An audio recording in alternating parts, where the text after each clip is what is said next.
সুপ্রিয় শিক্ষার্থীরা, শুরু করছি চতুর্থ অধ্যায় HTML ICT ক্লাসে। আজকে পার্ট 7। তোমাদেরকে স্বাগতম। আমরা একটা টেবিল লিখে রেখেছি। টেবিলের উপরে অ্যালফাবেট, তারপরে টেবিল A, B, দুইটা কলাম C। এই টেবিলের আজকে আমরা সমাধান করব।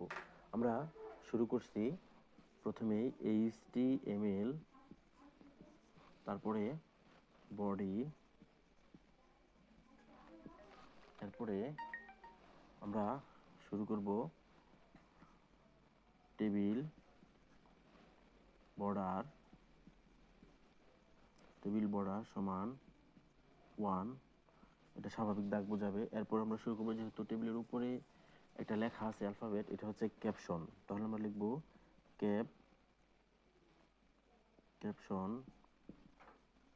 ক্যাপশন দিয়ে লিখব অ্যালফাবেট ক্যাপশন শেষ। সুপ্রিয় শিক্ষার্থীরা, ক্যাপশন সম্পর্কে আমি আলোচনা করিনি। অর্থাৎ টেবিলের উপরে যদি কোনো কিছু লেখা থাকে তাহলে সেটাকে আমরা ক্যাপশন হিসেবে বিবেচনা করব। অর্থাৎ টেবিল বর্ডারের পরে আমরা ক্যাপশন লিখব। লেখার পরে আমাদের শুরু হবে টিআর, অর্থাৎ ক্যাপশন শেষ পরে আমাদের এই টিআরটা শুরু হবে। কারণ টিআর শুরু হওয়ার সাথে সাথে আমাদের এখানে যে এ লেখাটা আছে সেটা এখানে কি অবস্থায় আছে, অর্থাৎ টি আমাদের এই লেখাটা আমাদের মাঝ বরাবর লেখা আছে এবং কয়টা ঘর দখল করছে সেটা আমরা বুঝবো কিভাবে। আমাদের এখানে যে শেষ হয়েছে মাথার, অর্থাৎ এই কলামের যে মাথাটা শেষ হয়েছে, এটাকে যদি আমরা উপরের দিকে বর্ধিত করি তাহলে আমরা বুঝবো দুইটা ঘর সৃষ্টি হবে। অর্থাৎ এটা কলাম আকারে, অর্থাৎ কলস্পেন আকারে দুইটা ঘর দখল করছে এবং মাঝখানে এই লেখাটা আছে। তাহলে আমরা লিখব, এটাকে আমরা টিডি অথবা টিএইচ হিসেবে আমরা লিখতে পারি।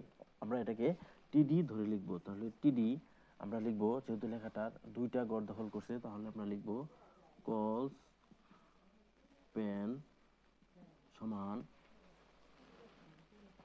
কয় ঘর দখল করছে, 2 ঘর লিখলাম। লেখার পরে যেহেতু লেখাটা মাঝখানে, আমরা লিখব অ্যালাইন সেন্টার সমান সেন্টার লিখলাম। লেখার পরে ট্যাগ শেষ করব। শেষ করার পর আমরা লিখব। এই লেখার পরে আমাদের টিডি ট্যাগ শেষ হবে। টিডি শেষ হওয়ার সাথে সাথে আমাদের টিআর ট্যাগ শেষ হবে। টিআর শেষ হওয়ার সাথে সাথে আমাদের নতুন করে আবার টিআর শুরু হবে। তাহলে টিআর শুরু হলো। টিআর শুরু হওয়ার পরে আমাদের এখানে বি মাঝখানে লেখা আছে, আমরা অ্যালাইন সেন্টার লিখবো এবং দুইটা ঘর দখল করছে। কি আকারে দখল করছে, আমাদের এই যে সারির আছে এই সারির মাথা, অর্থাৎ দুইটা সারির এ সি এবং ডি এর এই মাথার দাগটা যদি আমরা একটু বাড়াই তাহলে এটা সারি আকারে দখল করছে। তাহলে আমরা এখানে টি ডি দিয়ে লিখব রোজ পেন সমান 2, আমি নিচে লিখতেছি অ্যালাইন সেন্টার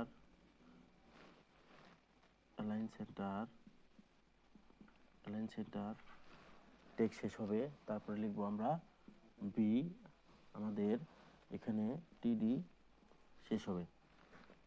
সুপ্রিয় শিক্ষার্থীরা, আমাদের বি এর এই 2 ঘরের কাজ আমরা রোজমের 2 দিয়ে শেষ করছি, অর্থাৎ বি এর 2 ঘরের কাজ আমাদের একসাথে শেষ হয়েছে। আমরা এখন টিডি শেষ করছি, আমাদের টেবিল রো এর মধ্যে সি এবং ডি এর কাজ শেষ করব। আমরা আবার লিখব টিডি, এটাও হবে অ্যালাইন সেন্টার, যেহেতু সিটা মাঝখানে আছে আমরা লিখব অ্যালাইন সমান সেন্টার, তারপরে আমরা লিখব সি, টিডি শেষ।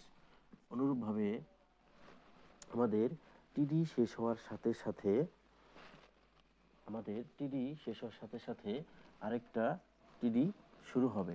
তাহলে টিডি অনুরূপভাবে ডি আমাদের মাঝখানে লেখা আছে, আমরা লিখব অ্যালাইন সেন্টার টেক্সট শেষ, লিখব ডি লিখে আমাদের টিডি শেষ হবে। টিডি শেষ হওয়ার সাথে সাথে আমাদের এই টিআর শুরু করেছিলাম শেষ হয়নি, টিআর শেষ হবে।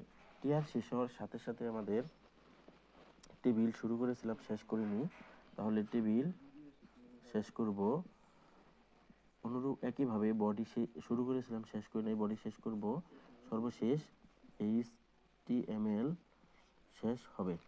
সুপ্রিয় শিক্ষার্থীরা, আশা করি তোমরা আজকের এই টেবিলের HTML যে করলাম এটা বুঝতে পারছো, এবং এরকম রো এবং কলস্পেন আকারে যদি পরীক্ষায় আসে তাহলে লিখতে পারবে। সুপ্রিয় শিক্ষার্থীরা, আজ এ পর্যন্তই। তোমাদের সুস্বাস্থ্য এবং দীর্ঘায়ু কামনা করে শেষ করছি। আল্লাহ হাফেজ। আসসালামু আলাইকুম।